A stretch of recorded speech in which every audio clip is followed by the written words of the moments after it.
Irmãos, bom dia. Vamos iniciar hoje a nossa escola dominical. Esta semana nós tivemos a oportunidade de conversar com alguns irmãos, telefonar para eles, já que nós não temos condição de fazer visitas em função das circunstâncias, mas tivemos contato com alguns deles. E hoje vamos dar sequência ao nosso assunto sobre os atributos de Deus. E, de um modo especial, vamos falar do atributo de poder. Antes, porém, gostaria de convidar os irmãos para ouvir a orquestra, o coral e orquestra Ábida. Esse coral tem a regência de Elias José dos Santos, que é um pastor assembleano, e hoje quem vai fazer a regência é a Karen, e vai tocar um hino muito lindo que fala do poder de Deus manifestado em Cristo. E o título é Sossegai. Vamos ouvir esse cântico?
Lindo, né, irmãos? Muito bonito.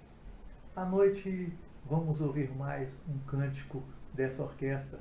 E à noite também nós teremos um cântico de alguém da igreja de Vila Isa. Não perca, né, no culto logo mais às 18h30. Mas hoje, como dissemos, vamos falar sobre o poder soberano de Deus. Vamos começar lendo o Salmo 62, versículo 11, que diz: Uma vez falou Deus, duas vezes ouvi isto, que o poder pertence a Deus. O poder soberano é a capacidade de fazer acontecer aquilo que deseja e determina que aconteça. É agir com onipotência. É o agir de Deus. Sempre que Deus age com poder. E aí nós vamos começar a trabalhar agora com conceitos, comparações. Por exemplo, vontade e poder. Como funciona essa questão de vontade e de poder? Vamos ver um texto de 1 Pedro 1,18 que nos ajuda a enxergar isso. Resgatados pelo precioso sangue como de cordeiro, sem defeito e sem mácula, o sangue de Cristo, conhecido com efeito antes da fundação do mundo, porém, manifestado no fim dos tempos por amor de vós. No versículo 20, no início dele, nós vemos a vontade decretiva, o plano de Deus, o conhecer o sangue de Cristo, o sangue do Cordeiro, é algo próprio da Trindade, é algo intratrinitário, é a vontade de que este sangue fosse conhecido pelo mundo, antes da fundação do mundo. Porém, na segunda parte do verso 20, nós vemos o poder de Deus manifestado no fim dos tempos.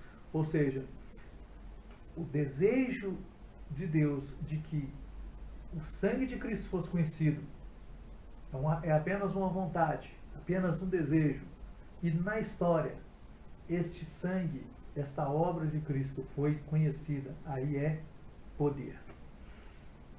Outro título, outro conceito que nos chama a atenção é autoridade e poder. Vamos ver como é que relaciona autoridade e poder. Parece que é a mesma coisa, mas não é a mesma coisa. Poder soberano é a capacidade de fazer acontecer aquilo que Deus deseja que aconteça. Então, tudo aquilo que vem à existência pelo poder de Deus. Ao passo que a autoridade é o direito de agir poderosamente em todas as coisas, como lhe apraz. É a legitimidade para exercer o poder. Então, uma coisa é você ter o poder e outra coisa é você ter a legitimidade para exercer o poder. Há casos em que as pessoas têm poder, mas não têm legitimidade. Às vezes, a pessoa pode ter legitimidade e não ter poder também. Vamos ver esse caso da polícia de um estado que possui tanto poder quanto a autoridade para agir. Agindo de acordo com as leis, ela vai ter esta autoridade. E usando o poder que o Estado coloca à sua disposição, ela vai agir com poder. Ao passo que nós temos grupos de pessoas, grupos armados, que são grupos de pessoas que podem até ter poder, mas são pessoas que agem sem autoridade. Elas não têm autoridade para exercer o poder. Um texto que nos chama a atenção é de Lucas, capítulo 4, 36, que diz: "E veio espanto sobre todos, e falavam uns aos outros, dizendo: que palavra é esta, que até aos espíritos imundos manda com autoridade e poder, e eles saem." Chama atenção aí, irmãos, para as duas palavras juntas, autoridade e poder. Observe que o texto mostra que o nosso Senhor tem as duas no exercício, no seu viver, no seu ministério, autoridade e poder. Vamos começar a continuar nos nossos conceitos, trabalhando com o breve catecismo de Westminster, um dos padrões de doutrina da Igreja Presbiteriana, e uma das perguntas é: quem é Deus? E essa Assembleia reunida de 1643 a 1649 se propôs a responder esta pergunta, que não é uma pergunta fácil.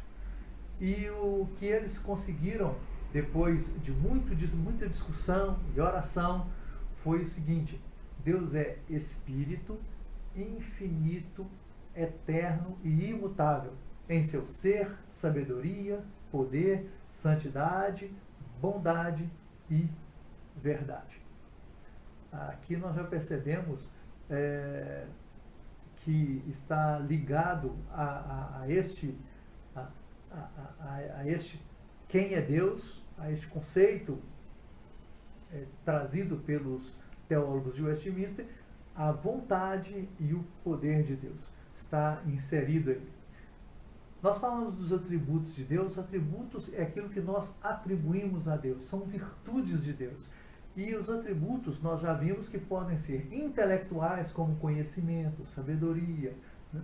Os atributos podem ser também morais, como bondade, justiça, e atributos de soberania, que diz respeito à vontade e poder. Nós estudamos sobre vontade no domingo anterior, e hoje nós estudaremos então sobre poder. Há um texto de Atos 4 que fala sobre isso, que diz: ouvindo isto, unânimes, levantaram a voz e disseram: Tu, soberano Senhor, que fizeste o céu, a terra, o mar e tudo que neles há. O termo soberano no grego é despotes, de onde vem o termo déspota, aquele que manda, aquele que exerce um poder supremo, soberano sobre todos os outros. É de onde vem o nosso déspota no português. Outro texto que encontramos é Salmos 50, 21. O salmista registra o seguinte: Tens feito estas coisas e eu me calei. Pensavas que eu era teu igual, mas eu te arguirei e porei tudo à tua vista. Esse texto nos mostra que muitas pessoas acham que são iguais a Deus, desconhecem o atributo de soberania, os atributos de soberania de Deus, e acham que na vida delas mandam elas, que no mundo mandam elas, e por aí vai. E esse texto nos alerta em relação a isso. Trabalhando agora com classificação de poder, há pelo menos dois tipos de poder que encontramos na doutrina. A primeira classificação chama esse poder de poder absoluto. Poder absoluto é aquele por meio do qual Deus pode fazer algo, mas decide não fazê-lo. Mas ele pode. E se ele quisesse fazer, ele poderia fazer, mas decide não levar este desejo à realidade, à sua existência. Mateus 3:8 diz: produzi frutos dignos de arrependimento, não comeceis a dizer entre vós mesmos: nós temos por pai Abraão, porque eu vos afirmo, disse Jesus, que dessas pedras Deus pode suscitar filhos a Abraão. O que Jesus está dizendo é que Deus pode fazer com que as pedras que estavam diante dele transformassem em filhos de Abraão. Deus tinha poder para fazer isso, mas pergunto, Deus fez? A Bíblia não registra esse fato, e muito provavelmente Deus não fez, mas ele tinha poder de fazer. Então esse é o poder absoluto, é aquele por meio do qual Deus pode fazer algo, mas decide não fazê-lo. Outra classificação de poder é o poder ordenado. Poder ordenado é aquele que parte de uma ordem, é aquele por meio do qual Deus faz o que decidiu, ou faz aquilo que ele decretou fazer. Há um texto que nos remete a este conceito, que é Mateus 10, 29 e 30, diz que nenhum pardal cairá em terra sem o consentimento do vosso Pai, né? Alguns textos, alguma versão diz do vosso Pai que está no céu. Veja, o pardal, o curso das aves é governado e ordenado pelo próprio Deus, de tal modo que o dia que cai o pardal ao solo, que cai em terra, houve o consentimento de Deus e, portanto, houve um poder ordenado de Deus. Apocalipse 4:11, nós encontramos um cântico que diz: Tu és digno, Senhor nosso, de receber a glória, a honra, o poder, porque todas as coisas tu criaste, sim, por tua causa, por causa da tua vontade vieram a existir e foram criadas. Ou seja, as coisas que existem são resultado primeiro, da vontade de Deus e segundo, do poder de Deus. Por isso o cântico fala que o Senhor é digno. E, portanto, irmãos, o poder pode ser poder absoluto e poder ordenado. Vamos ver um texto que mostra os dois poderes juntos em um só texto, que se trata de Mateus 26. No verso 52 diz: Então Jesus disse-lhe: Mete no seu lugar a tua espada, porque todos os que lançarem a mão da espada, a espada morrerão. Ou pensas tu que eu não poderia agora orar a meu Pai e que ele não me daria mais de 12 legiões de anjos? Como, pois, se cumpririam as escrituras que dizem assim convém que aconteça? Ou seja, nesse texto nós encontramos no verso 53 o poder absoluto. Porque Jesus diz o seguinte: você está pensando que eu não poderia clamar ao Pai para mandar 12 legiões de anjos para isso? E ele poderia fazer isso, mas ele não fez. Portanto, esse poder é um poder absoluto. Porque Deus pode todas as coisas e pode inclusive levar 12 legiões de anjos para socorrer Jesus, ou para socorrer quem quer que seja. Mas o texto nos mostra, no verso 54, como, pois, se cumpririam as escrituras que dizem que assim convém que aconteça. Ou seja, Jesus deveria ser preso, ser levado a julgamento e ser crucificado. As escrituras já previam isso, os profetas já falaram sobre isso. Portanto, esta ocorrência diz respeito a um poder ordenado de Deus. É exatamente aquilo que aconteceu. Portanto, nesse texto encontramos tanto o poder absoluto no verso 53, quanto o poder ordenado no verso 54. Algumas características, irmãos, do poder, vamos ver ainda neste estudo.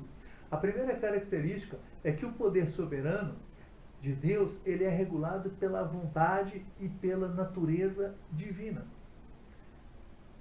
Esse regulado está entre aspas, que é quase um controle, ele é como se fosse controlado pela vontade e pela natureza divina. O texto de Apocalipse 4:11 afirma que as coisas que existem vieram a existir por causa da vontade de Deus e, portanto, o poder soberano é regulado pela vontade de Deus. Deus não criou nada mais do que ele queria criar. E ele não criou nada menos do que ele desejou criar. Então, por causa da vontade dele. Mateus 26:39 também encontramos a oração de Jesus, quando ele diz: meu Pai, se possível, passe de mim esse cálice. Quando ele faz esse pedido, é algo que Deus poderia fazer, mas todavia não seja como eu quero, e sim como tu queres. Jesus Cristo conclui a sua oração. Portanto, irmãos, o fato do Pai livrar o Filho daquele sofrimento, ele poderia ter feito isso, só que ele não fez. Por quê? Não foi da sua vontade decretiva fazê-lo. O poder de Deus também é regulado pela natureza divina.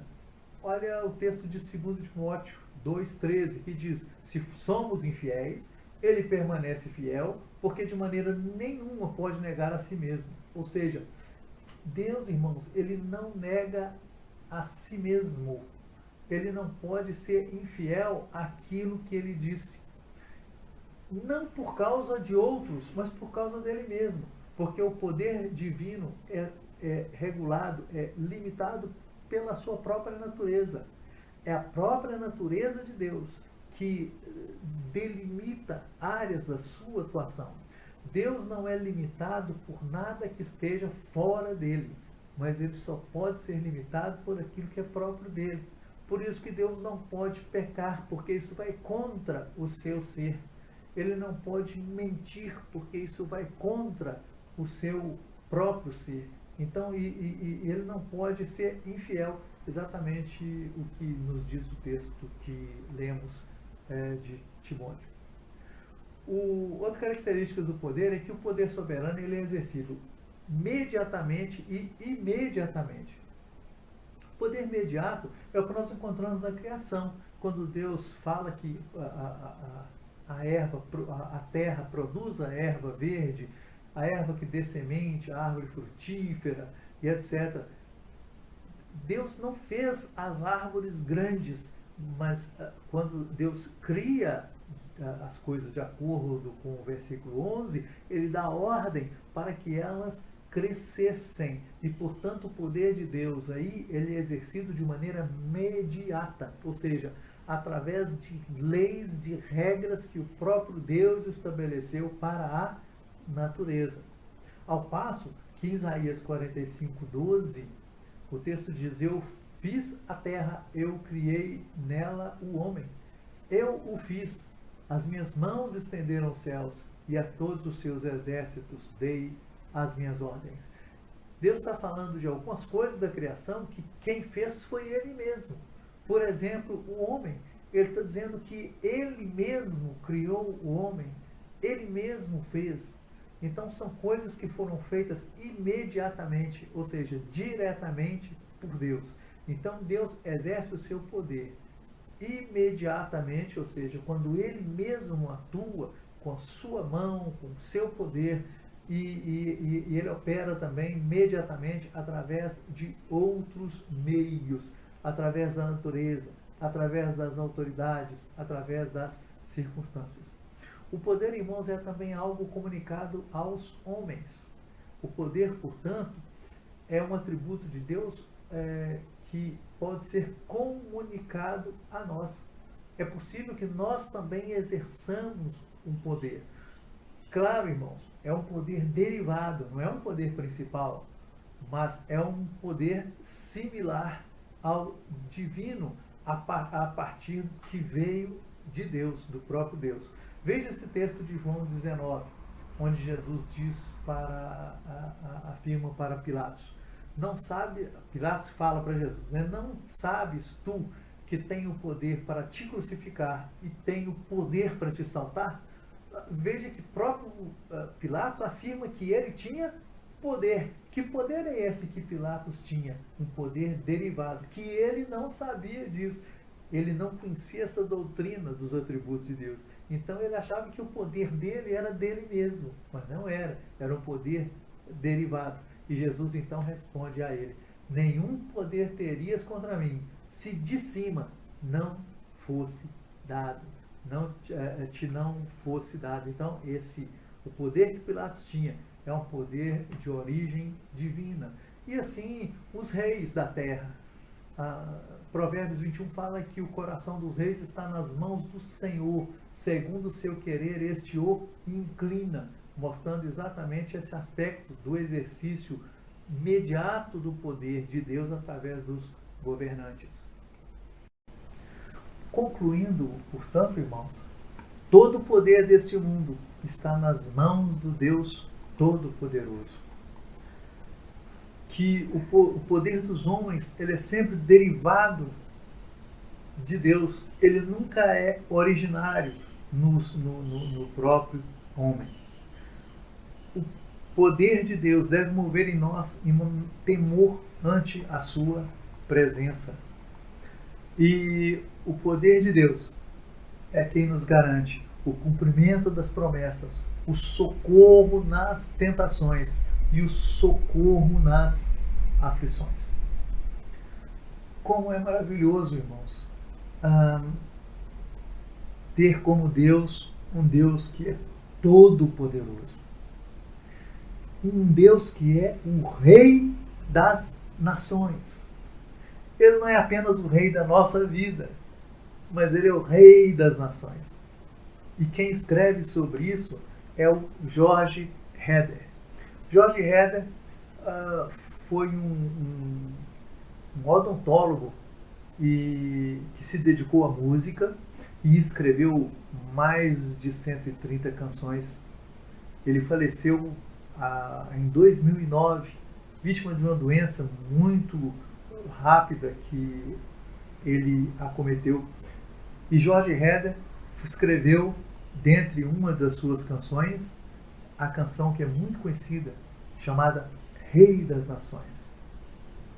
E nós vamos ouvir essa canção, só que é entoada não pelo Vencedores por Cristo, que é quem gravou primeiro essa música, mas vamos ouvi-la cantada por Paulo César Baruch. Uma gravação muito bonita, em que ele, juntamente com o seu conjunto, executa esse cântico para louvor do nosso Deus Todo-Poderoso e Rei das Nações. As tuas obras, Senhor, Todo-Poderoso, justos e verdadeiros são os teus caminhos. Grandes são as tuas obras, Senhor.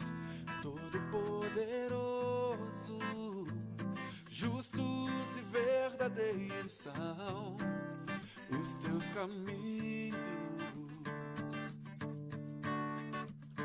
Ó Rei das nações, quem não temerá, quem não glorificará teu nome? Ó Rei das nações, quem não te louvará, pois só teu nome é santo. Ó Rei das nações, quem não temerá, quem não glorificará teu nome?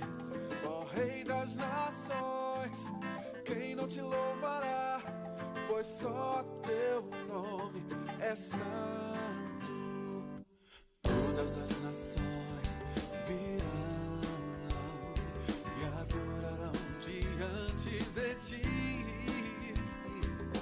pois os teus atos de justiça se fizeram manifestos. Oh, oh, oh, oh. Todas as nações virão e adorarão diante de ti, pois os teus atos de justiça se fizeram manifestos. Oh, Rei das nações, quem não temerá, quem não glorificará teu nome? Oh, Rei, quem não te louvará, pois só teu nome é santo.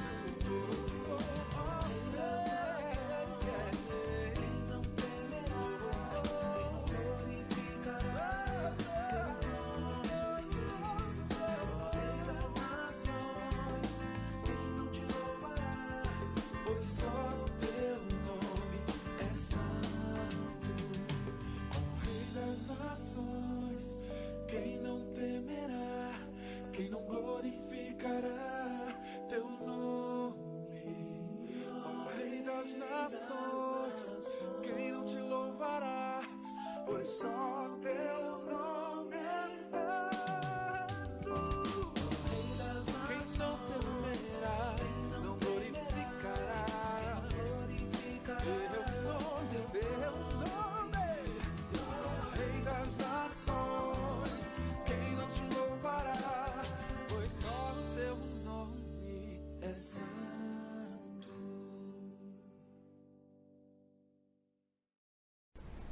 Vamos orar, irmãos, encerrando assim nossa escola dominical e o nosso estudo nesta manhã. Vamos fechar os nossos olhos e falar com Deus. Pai Santo, nós te rendemos graças porque pela tua palavra e pela vida, tu nos manifesta o teu poder. Tu manifesta, Pai, a tua glória através das obras da criação e através das ações que tu tens realizado em nossas vidas. Nós te suplicamos, Pai, que abra os olhos das pessoas que nos ouvem e assistem, para que elas possam também a cada dia se vislumbrar com o seu poder, com a glória manifesta das suas obras. Traga aos seus corações a segurança que só a presença de um Deus Todo-Poderoso pode lhes trazer. Nós oramos em nome de Jesus. Amém.